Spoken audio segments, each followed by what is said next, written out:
You want to bite, chew, chew, chew, chew, and swallow. You're rejuvenated. You feel like you living an aesthetic life. Like, look at me getting up before the sun. I don't get up before the sun comes.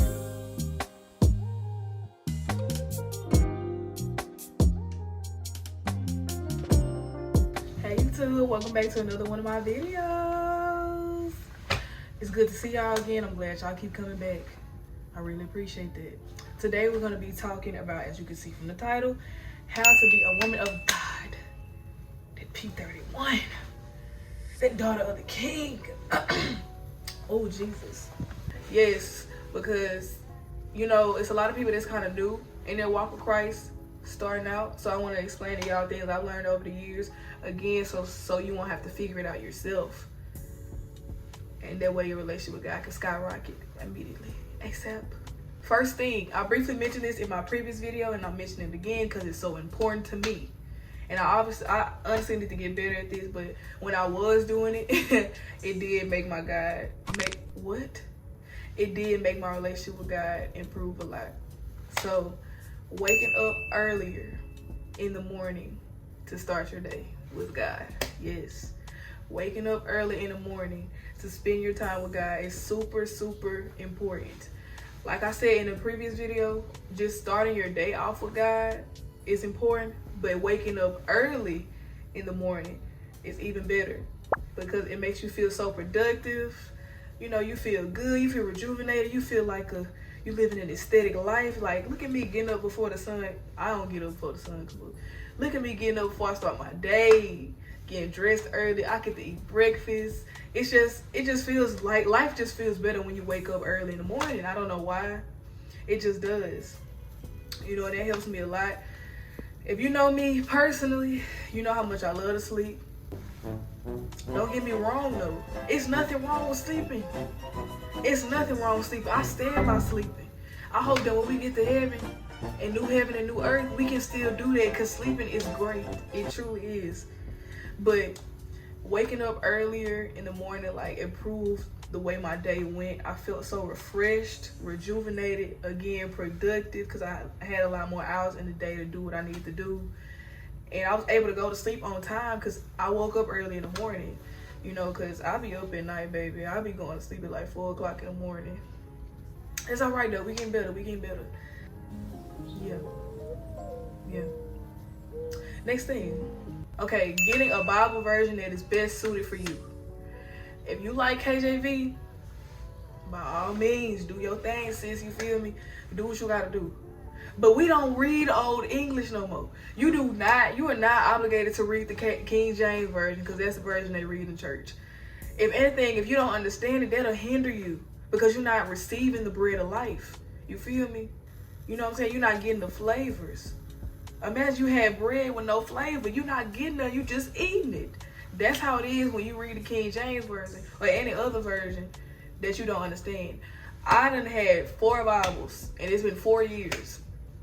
I done had 4 Bibles, different versions each. Yes, I have a Bible buying addiction. I don't know. If I just feel like getting a new Bible, I'm going to get a new one. Okay? You feel me? And ain't nothing wrong with it. Just make sure that you get one that's suitable to you and your level of maturity, your reading level.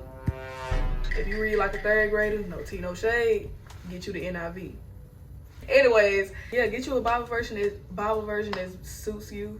This brings me to my next point. Get you a cute Bible, girl. Get you a cute Bible, make it aesthetic, decorate it, do what you want to do. Now, why am I saying this is essential? It's really not necessary, but it kind of is. Because from personal experience, as a former gym rat, unfortunately former, I know that nothing motivated me more to get a workout in than when I bought me some new gym clothes, baby. Every single time I bought some gym clothes, I was so excited to come in. As soon as I was so excited. Oh my God. I was so excited for them to come in that the first thing that I do, as soon as they come in, put them on, get in the mirror, head to the gym. Like, it motivated me so much. So when you apply that same principle to the Bible, the aesthetics and stuff, it's gonna motivate you to get in that word. It's gonna motivate you to use it.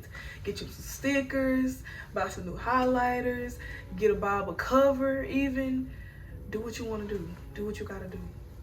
Next, get a Bible study journal or a prayer journal or whatever you need to do. Just journal. Just get you a journal. I know that when I started, I used notebooks and stuff. I used whatever notebook I had. You can do the same thing and decorate that as well as you want, but I didn't. I was just trying to get straight to the point, and I used notebooks to do Bible studies. I also started journaling, writing down prayers. This helps a lot because you can go back and check off what prayers God has answered, and that'll like boost your faith. Actually, I like seeing that your prayers and stuff working, and you know that your walk with God isn't meaningless. Like you actually out here, you know, talking to the King himself, and he's responding. Like that's so cool. I know in my notes app I got prayers. I got a folder called prayers, and it's a whole bunch of checks in them because those are all the prayers that the Lord has answered for me. And I haven't journaled in there in a long time. I really should. But I feel like that's especially important when you first begin your walk with God to build faith. I think I'm at a good amount of faith right now. I think I'm at a good level because I done experienced and seen a lot. So I'm not necessarily saying that it's not needed, but that's the reason why I haven't been doing it. I think I want to start back though. Why not? Also use a journal to document your encounters with God. I know that helped me a lot in my walk just recently, actually, like last year whenever I was backsliding. I started doing it daily, and I noticed that God actually moves a lot in my life. It made me see and understand that he moves like a lot, like seriously. And that also can boost your faith. That shows you that God is real, that he's hearing you, that he's moving on your behalf, that you truly are his daughter or his son. And it's like, you know, why I say or his son and this woman of God in him. Anyways, yeah, I highly recommend doing it. It can also be small stuff like, oh, God woke me up this morning. I'm grateful for this. This happened, and I know it was God. It just showcases your relationship and makes you kind of see y'all relationship from a third point. Helps you see y'all relationship from a third person's point of view. Last but not least, do deep Bible studies. No surface level reading. We too old for that. Do not sit there and just open the Bible, read, think about it for like 5 minutes and going about your day. No, you write down important scriptures. If you use a soap method, go ahead, do that. Just make sure that you are doing actual Bible studies. Because that's how you really chew on the word. Reading the Bible surface level is like taking a piece of bread, biting it, and swallowing it. No, you want to bite, chew, and swallow. Make sure that you savor in the flavor so you can actually get what you're trying to get out of said food.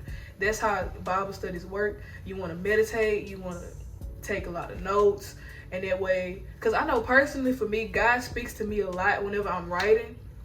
He talks to me a lot, like I'm writing and I just get answers, because it's like I'm focused. So the Holy Spirit is just, he helping me understand stuff. Doing it is important because he might talk to you like that the same way. You know, that's just for me personally. And it also helps me have notes to refer back to, so I won't have to try to flip through the whole entire Bible to find this one verse that I really liked and you just forgot where it was. I can go through my notes. Oh, it's right there. And it tells me what I thought it meant as well, you know. And also, as far as journaling, I know I started off with notebooks. Right now I'm using my iPad. I use an app called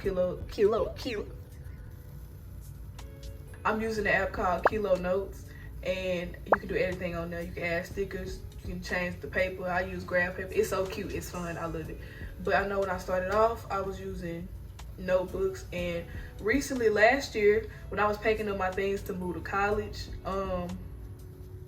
I came across my notebooks and stuff, and I just decided to start reading them, and it gave me such nostalgia. And I was reading them and I was like, wait, I grew a lot, like I matured a lot, and it really just helped me see my progress in my relationship with God and told me that I'm not just doing stuff just to be doing it or whatever. And I also noticed that some of the stuff that I've written down like 4 years ago, I still like think about currently. And it taught me in that moment that the word is alive. Like once you hear principles about God and get revelation from God, it stays in your heart. It stays in your heart. And I was like, I was just talking about this the other day, literally, like when I read it or whatever. So yeah, that's cute and that's important. That's it. Hopefully you enjoyed this video. I may do a part 2 to this because it's a lot of things to do to be a woman of God. You know, it's not just limited to 4 things. These are just 4 essentials. I wanted to keep it short and brief because I'm running out of daytime. And I still got some other stuff to film. But I hope y'all enjoyed this video. Thank you so much for watching. If you got to the end, please like, comment, subscribe, and share. Please don't forget to subscribe. Please don't forget to comment because comments help me in the algorithm. Yes, thank y'all. I love y'all.